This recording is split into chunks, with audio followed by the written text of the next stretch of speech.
Hello students, this is our science class and we are doing chapter number 9, that is weather and its influence on our life. ठीक है, तो हम sea breeze के बारे में पढ़ेंगे. ड्यूरिंग द डे टाइम के मतलब दिन के समय क्या होता है, द लैंड बिकम हॉट, ज़मीन है वो गर्म हो जाती है, but the water of sea remain cooler, लेकिन जो समुद्र का पानी है वो ठंडा रहता है.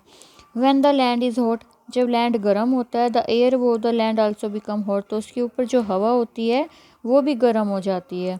The hot air is lighter than cold air and therefore it's rises up, और जो गर्म हवा है वो हल्की होने के कारण ऊपर जाएगी.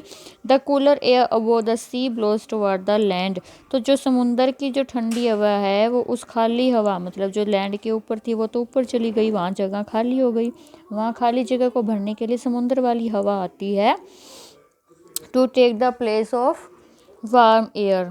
ठीक है, thus the wind blow from sea toward, मतलब समुंदर से ज़मीन की तरफ हवा बहती है, ये ठंडी होती है, इसे कहते हैं सी ब्रीज. नेक्स्ट क्या है, लैंड ब्रीज. देखिए यहाँ सी ब्रीज क्या है, ये गर्म है, ये ठंडा है. यहाँ की हवा गर्म हुई, ऊपर चली गई हवा, जगह खाली हो गई, तो यहाँ से हवा इधर आती है. ऐसे लैंड ब्रीज होती है. रात को क्या होता है कि ये गर्म होता है, समुंदर गर्म है, ज़मीन ठंडी है, तो रात को समुंदर के ऊपर की हवा गर्म हो जाएगी, वो ऊपर चली जाएगी, तो इधर से ठंडी हवा ज़मीन की तरफ से समुंदर की तरफ आएगी, वो होती है लैंड ब्रीज. ठीक है. नेक्स्ट है इवेपोरेशन. इवेपोरेशन होता है वाष्पीकरण. हम कोई कप में या गिलास में पानी छोड़ दें बाहर, या बारिश आती है, पानी भर जाता है कहीं पे, वो अपने आप थोड़े दिनों में सूख जाता है ना. क्यों? क्योंकि वो सनलाइट से पानी गर्म हो के अपने आप भाप बनता रहता है, उसे बोलते हैं इवेपोरेशन, भाप बन के उड़ना पानी का. ठीक है, तो इवेपोरेशन में क्या है, the heat of sun heat the water on the surface of earth to change it into water vapour, कि जो सन की हीट है वो पानी को गर्म करती रहती है और उससे वो पानी की भाप बनती रहती है. वाटर वेपर होते हैं पानी की भाप. The change of water into water vapour is called evaporation. जो पानी का पानी की भाप में बदलना, उसे क्या कहते हैं, इवेपोरेशन कहते हैं. In nature evaporation of water from pond, तालाबों से, नदियों से, समुद्रों से, महासागर से, इन सब से क्या है, सारा दिन पानी सन से गर्म होता रहता है, धूप से, और भाप बन के उड़ता रहता है. समटाइम इट इज़ फास्ट, कभी कभी ये बहुत जल्दी होता है. समटाइम इट इज़ स्लो, और कभी कभी ये बहुत ही धीरे होता है. Let's learn about the factor which affect the process of evaporation. तो हम अब वो चीज़ें पढ़ेंगे कि किन वजह से ये जल्दी होता है और किन वजह से ये धीरे होता है. Evaporation is faster on A windy day, मतलब जब तेज़ हवा चलती है तो ज़्यादा पानी भाप बन के उड़ता है. Water evaporate faster when weather is windy, जब हवा चलती है तो ज़्यादा जाता है. अब सिंपल सा एग्जांपल है, हमने कपड़े धोए और हमने सुखाए, अगर छाया में भी हमने सुखा दिए और हवा चल रही है तो वो कपड़े जल्दी सूख जाते हैं ना. कैसे? क्योंकि उनका जो पानी था वो हवा के साथ भाप बन के उड़ गया. तो हम कह सकते हैं कि जिस दिन हवा चलती है उस दिन पानी जल्दी उड़ता है.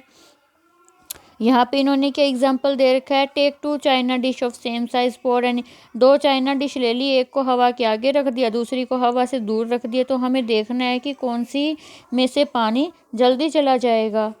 ठीक है. Next is evaporation is faster it when temperature is high. Temperature high कब होगा? जब गर्मी होगी, और हमें भी पता है कि गर्मी में कपड़े ज़्यादा जल्दी सूखते हैं, क्योंकि गर्मी होगी तो पानी जल्दी गर्म होगा, और गर्म होगा उतनी जल्दी वो भाप बनेगा. ठीक है. सर्दियों में कपड़े कम सूखते हैं. Evaporation of is faster when the expose surface is large. एक तो इतने से कप में पानी पड़ा है, एक प्लेट में पानी पड़ा है. ठीक है, तो कौन सा जल्दी, दोनों में पानी उतना ही है, एक एक 5-5 चम्मच डाला हुआ है, लेकिन कौन से में से जल्दी उड़ेगा? प्लेट वाले में से ज़्यादा उड़ेगा, क्योंकि उसका जो ज़्यादा जगह है उसकी पानी उड़ने के लिए. कप में तो इतनी सी जगह में से पानी उड़ रहा है, ये ऊपर वाले उड़ेगा, फिर नीचे वाले की बारी आएगी, और प्लेट में वो सारा पानी फैला हुआ है, सारे को जगह भाप बन के उड़ने के लिए, है ना. तो इवेपोरेशन कब ज़्यादा होता है? जब उसका सरफेस, मतलब जो जगह है वो ज़्यादा होती है, बड़ी जगह से उड़ना होता है उसे. फिर क्या है, evaporation is faster when air is dry. जब हवा सूखी होती है, मतलब जब ये चमासा आता है, आपको पता है उसमें कैसी हवा होती है, चिपचिपी होती है, हमारा पसीना भी नहीं सूखता है ना। और गर्मियों में जब लू चलती है उस हवा में ज़्यादा पानी, कपड़े जल्दी सूखते हैं। क्यों? क्योंकि उस टाइम हवा होती है वो ड्राई होती है। Water evaporate faster when air is dry. जल्दी कब होता है पानी वाष्पित? जब हवा सूखी होती है। Clothes dry quickly on a dry summer day than a rainy day. बारिश वाले दिन की बजाय दूसरे दिन है जिस दिन बारिश नहीं आ रही होती उस दिन कपड़े ज़्यादा जल्दी सूखते हैं। This is because air can not absorb an unlimited amount of moisture. क्योंकि हवा में एक लिमिट है अमाउंट की, कि इतनी हवा में इतना पानी आ सकता है। जब उसमें पहले से ही पानी हो तो वो और पानी कैसे लेके जाएगी। इन ए ड्राई डे, सूखी हवा वाले दिन या सूखे दिन, एयर हैज़ नो मॉइस्चर। उस दिन जिस दिन हवा में पानी नहीं होता पहले से, तो वहाँ पे क्या होता है वो ज़्यादा पानी ले लेती है। लेकिन जब पहले ही बारिश आ गई, मतलब हवा में पानी तो पहले ही मिक्स हो गया, तो वो क्या करेगी, जब कम पानी ले पाती है वो और सुखा नहीं पाती कपड़ों वगैरह को। ठीक है, ये कंडेंसेशन हम नेक्स्ट वीडियो में करेंगे।